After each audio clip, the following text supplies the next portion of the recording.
أعوذ بالله من الشيطان الرجيم بسم الله الرحمن الرحيم الحمد لله رب العالمين والصلاة والسلام على سيدنا ومولانا محمد وعلى آله وصحبه وسلم تسليما ربي اشرح لي صدري ويسر لي أمري واحلل عقدة من لساني يفقهوا قولي السلام عليكم ورحمة الله تعالى وبركاته.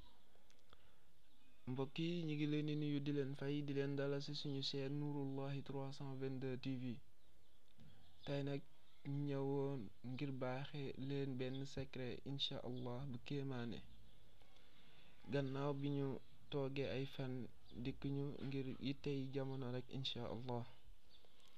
secret tay bi nag dafa nekk secret boo xam ne ci secret bu kéemaane la incha allah secret bi maanaam ci kaaraange lay dox képp fa def incha allahu taala képp ku la liggéey dana faatu ci ay minute ci ay heure incha allah. képp ku la masa def lu bon dana ko gis te boo ko defee incha allah kenn du la mënati defati dara bam jàpp la te képp ku jéem a jóg ngir def la lu bon dana faatu incha allah.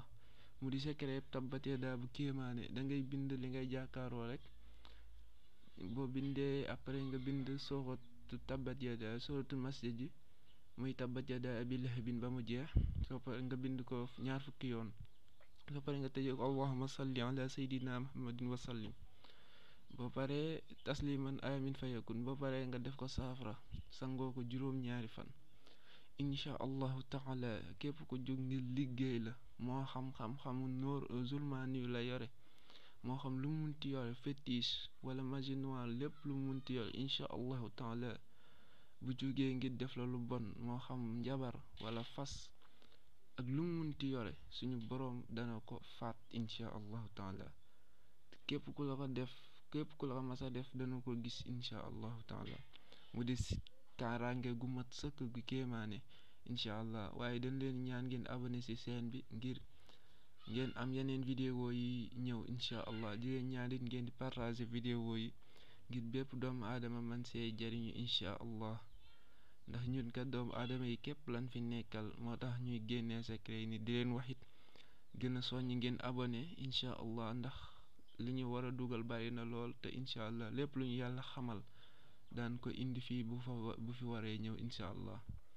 mu di secret bu kéemaane kaaraange gu mat sëkk incha allahu taala. ñu ngi koy jox nag ñëpp képp ku ko bëgg a def rek incha allah mën nga xaa def suñu borom dana may kaaraange gu rëy a rëy bu soobee suñu borom. loolu la leen indi loon wasalaamaaleykum wa rahmatullah.